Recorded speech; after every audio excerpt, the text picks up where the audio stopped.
प्रेमाची गोष्ट या मालिकेच्या येणाऱ्या भागांमध्ये एक जबरदस्त ट्विस्ट आपल्यासमोर येणार आहे। सागर व मुक्ता एका अतिशय भयानक वळणावर त्यांचं नातं घेऊन आलेले असतात। सावनी ही मध्ये आल्यामुळे सगळा प्रॉब्लेम झालेला असतो आणि जेव्हा सावनी ही हर्षवर्धनला भेटण्याचं टाळून सागरशी भेटणं ठरवते, याचाच गोष्टीचा हर्षवर्धनला खूपच राग आलेला असतो आणि हर्षवर्धन जेव्हा मुक्ताचे कान भरण्यासाठी तिथे जातो, त्याच वेळेला आता हर्षवर्धनला मुक्ता कशाप्रकारे डावलून लावणार आणि जेव्हा सागर आणि मुक्ताच्या नात्यात हर्षवर्धन विष कालवण्याचा प्रयत्न करणार, तेव्हा मुक्ता त्याला कशा प्रकारे धूळ चारणार आणि त्याचा कशा पर्दाफाश करून त्याला तिच्या क्लिनिकमधूनच हाकलून लावणार, हे सगळं या ट्विस्टमध्ये आपल्याला पाहायला मिळेल। त्याच्यामुळे व्हिडिओ शेवटपर्यंत नक्कीच बघा। आता मुक्ता ही खूप टेन्शनमध्ये असते। सागर तिला न सांगता घरातून निघालेला असतो। तिने आणि सागरने ठरवलेलं असतं की काहीही करून पुरावे हे एकत्रच गोळा करायचे आहेत आणि पुरावे गोळा करण्यासाठी ती सागरला फोन करते की आपण एकत्र निघणार होतो ना, मग काय झालं? तेव्हा सागर म्हणतो की मुक्ता, सकाळी तुम्ही जरा गडबडीत होतात ना, म्हणून मी स्वतः निघून आले आहे। त्याच वेळेला आता सागर म्हणतो की तुम्ही काळजी करू नका, ते जे CCTV फुटेज होतं ना, ते डिलीट झालंय म्हणून हा सगळा मोठा प्रॉब्लेम झालाय, असं सगळं आता सागर हा तिला सांगतो। मुक्ता गडबडीतच ऑफिसमधून निघते, पण मात्र सागर हा तिच्याशी काहीतरी तुटक आणि चुकीचं वागतोय हे तिच्या लक्षात आलेलं आहे। म्हणून मुक्ता म्हणते की सागरचं काहीतरी वेगळं चाललंय। काल सागरच्या फोनवर सावनीचा मेसेज देखील आला। नेमकं हे सगळं काय प्रकरण आहे? आदित्यचा असा काय इश्यू आहे जो सागर मला सांगू शकत नाहीत? आदित्यच्या बाबतीत नेमकं काय घडतं असा विचार करतच मुक्ता आता ऑफिसमध्ये येते। तेव्हा सारिका म्हणते की मॅडम, एक व्यक्ती आले आहे तुमच्या केबिनमध्ये बसलेत। तेव्हा मुक्ता म्हणते की काय, आज सकाळी सकाळीच इतक्या लवकर पेशंट आले देखील? तेव्हा ती म्हणते की कोणतरी हर्षवर्धन आहेत, ते आले आहेत। तेव्हा मुक्ता म्हणते की हा हर्षवर्धन हा माझ्या ऑफिसमध्ये काय करतोय? तिला आता जरा विचित्र वाटू लागतं, म्हणून मुक्ता आता ऑफिसमध्ये तिच्या क्लिनिकमध्ये येते। तेव्हा हर्षवर्धन म्हणतो की गुड मॉर्निंग मॅडम। तेव्हा मुक्ता म्हणते की हर्षवर्धन, तुम्ही इथे माझ्या ऑफिसमध्ये काय करताय? तेव्हा तो म्हणतो की एक काम होतं तुमच्याकडे खूप जास्त महत्त्वाचं, म्हणून म्हटलं की तुम्हाला फोन करायला नको, तातडीने इथे भेटायला आलोय। मुक्ता म्हणते की असं काय काम आहे जे तुम्ही सकाळी सकाळी इथे भेटायला आला आहात? तेव्हा तो म्हणतो की मला माझ्या सावनीबद्दल आणि तुमच्या सागरबद्दल बोलायचं आहे।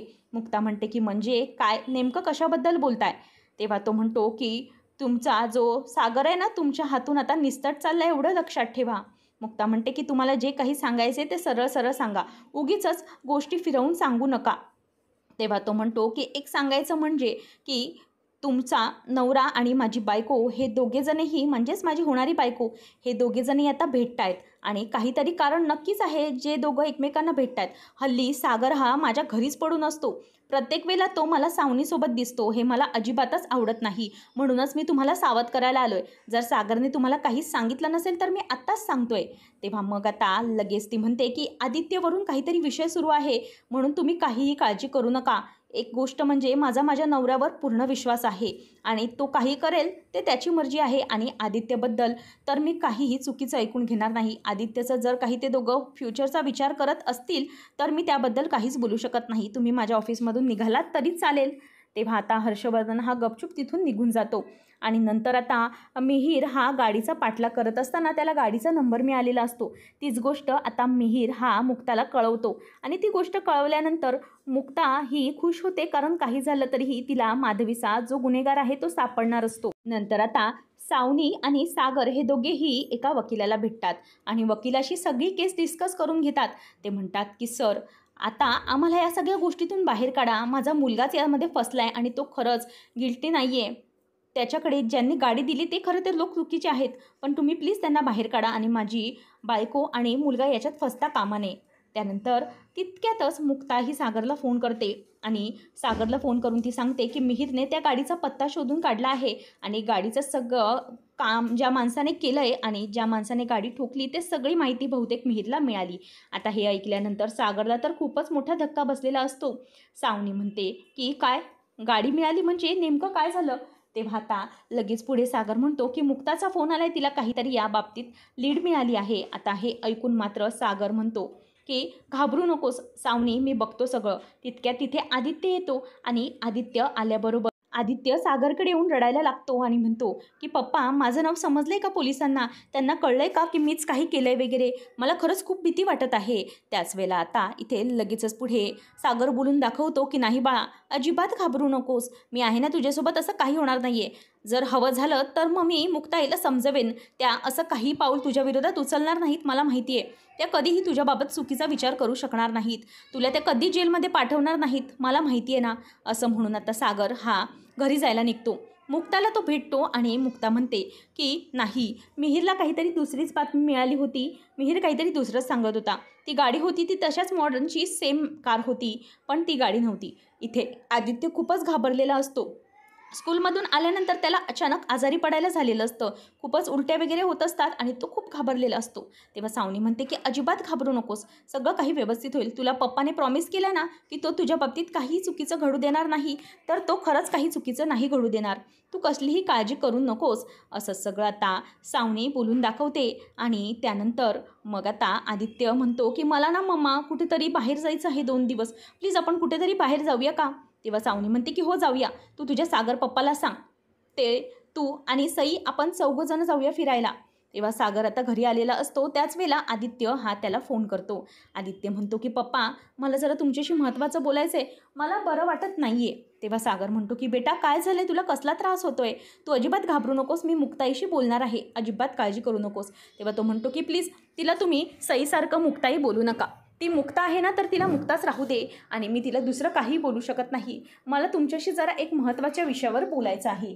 तेव्हा आता लगेच पुढे सागर म्हणतो की बोल, काय बोलायचं आहे तुला?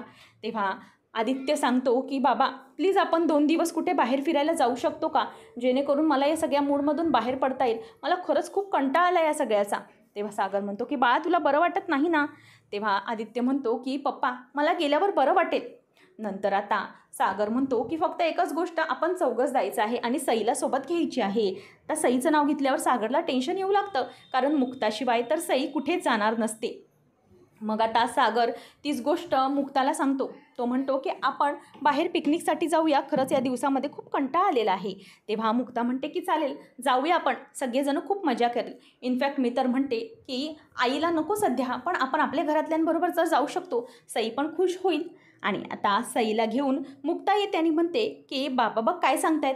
तेव्हा तितक्यातच आता सागर म्हणतो की मुक्ता एक मिनिट, मला तुमचा एक गैरसमज दूर करायचा आहे.